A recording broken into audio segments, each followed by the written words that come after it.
అందరికీ నమస్కారం. మనలో చాలామందికి ఈ అనుభవం ఉండే ఉంటుంది. ఏదైనా కొత్త యాప్లో సైనప్ చేశామో లేదో వెంటనే మీ కేవైసీ పూర్తి చేయండి అని ఓ నోటిఫికేషన్ వస్తుంది.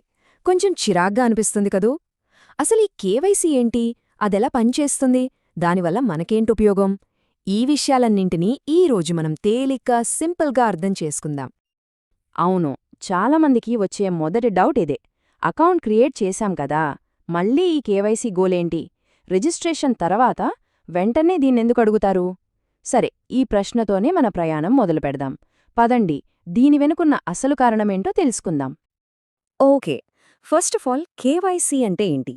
దీని ఫుల్ ఫామ్ వచ్చేసి నో యోర్ కస్టమర్, అంటే మీ కస్టమర్ను తెలుసుకోండి అని అర్థం. ఇది ఏదో ఊరికే పెట్టే రూల్ అనుకుంటే పొరపాటే.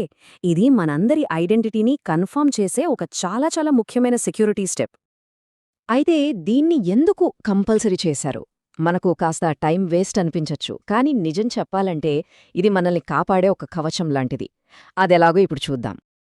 మొట్టమొదటిది, ఇంకా చెప్పాలంటే అన్నింటికన్నా ముఖ్యమైనది, మోసాలను అడ్డుపోవడం. ఒక్కసారి ఆలోచించండి, ప్రతి ఒక్కరు ఐడెంటిటీని కరెక్ట్గా వెరిఫై చేస్తే ఫేక్ అకౌంట్లు, ఇంకొకరి పేరుతో మోసాలు చేయడం వంటివి ఆగిపోతాయి కదా. అంటే ఇది మనల్ని కాపాడుతుంది, అటుంచి మనం వాడుతున్న ప్లాట్ఫామ్ను కూడా ప్రొటెక్ట్ చేస్తుంది. ఇద్దరికీ రక్షణ అన్నమాట. అంతేనా? ఇంకా ఉంది. ప్రతి ఒక్కరి ఐడెంటిటీ తెలిసినప్పుడు ఆ ప్లాట్ఫామ్ను అడ్డం పెట్టుకొని ఇల్లీగల్ పనులు చేయడం చాలా కష్టమవుతుంది. సో దీనివల్ల మొత్తం డిజిటల్ సిస్టమ్ అంతా సేఫ్గా, ట్రాన్స్పరెంట్గా ఉంటుంది. ఇంకాస్త లోతుగా వెళ్తే మనీ లాండరింగ్ లాంటి పెద్ద పెద్ద ఆర్థిక నేరాలనాపడంలో కేవైసీది చాలా కీలకమైన పాత్ర. అంటే ఏంటి? నల్లధనాన్ని తెల్లధనంగా మార్చే ప్రాసెస్కు ఇది గట్టిగా బ్రేకులు వేస్తుందన్నమాట. సరే, ఇప్పటిదాకా కేవైసీ ఎందుకు ముఖ్యమో అర్థమైంది కదా. మరి ఈ ప్రాసెస్ ఎలా ఉంటుంది? ఏమైనా కష్టంగా ఉంటుందా, లేకపోతే చాలా సింపులా? స్టెప్ బై స్టెప్ చూస్తే మనకే ఒక క్లారిటీ వచ్చేస్తుంది. సాధారణంగా ఈ ప్రాసెస్లో 3 మెయిన్ స్టెప్స్ ఉంటాయి. First, registration. ఇక్కడ మనం మన బేసిక్ డీటెయిల్స్తో ఒక అకౌంట్ క్రియేట్ చేసుకుంటాం. ఇక రెండోదే అసలు స్టెప్, అదే కేవైసీ వెరిఫికేషన్. ఇక్కడే మన ఐడెంటిటీని మనం ప్రూవ్ చేసుకోవాలి. ఈ స్టెప్ సక్సెస్ఫుల్గా అయిపోతేనే మూడో స్టెప్లో ఆ ప్లాట్ఫామ్లోని అన్ని ఫీచర్స్ని మనం వాడుకోగలుగుతాం. మరి ఈ కేవైసీ వెరిఫికేషన్లో ఏమడుగుతారు? జనరల్గా మన పూర్తి పేరు, పుట్టిన తేదీ వంటి డీటెయిల్స్ అడుగుతారు. వాటితో పాటు గవర్నమెంట్ ఐడి ప్రూఫ్, అంటే పాస్పోర్టు లేదా డ్రైవింగ్ లైసెన్స్ లాంటిది అప్లోడ్ చేయాల్సుంటుంది. కొన్నిసార్లు నిజంగా మనమే ఈ ప్రాసెస్ చేస్తున్నామా లేదా అని తెలుసుకోవడానికి ఒక సెల్ఫీ లేదా లైవ్నెస్ చెక్ కూడా అడగొచ్చు.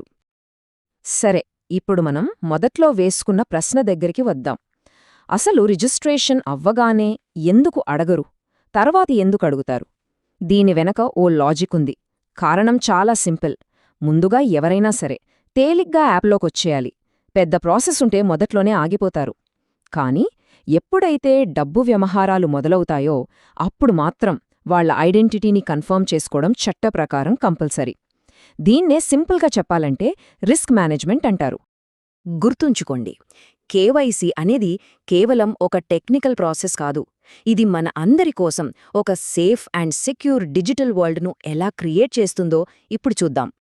ఇక్కడ చూడండి, తేడా మన కళ్ళకే చాలా క్లియర్గా కనిపిస్తోంది. కేవైసీ ఉంటే ఆ ప్లాట్ఫామ్ సురక్షితంగా, నమ్మకంగా, చట్టబద్ధంగా ఉంటుంది. అదే కేవైసీ లేకపోతే అప్పుడు అది రిస్క్తో కూడుకున్నది, మోసపూరితంగా, చివరికి చట్టవిరుద్ధంగా మారే ప్రమాదముంది.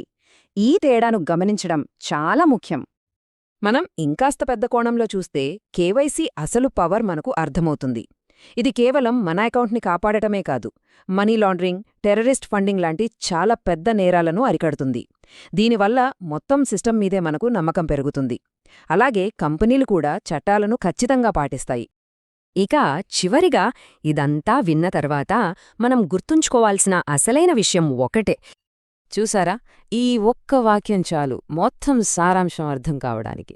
కేవైసీ ఒక రూల్ కాదు, అది మనల్ని, మనం నమ్మిన సంస్థల్ని కాపాడే ఒక రక్షణ కవచం, అంతే.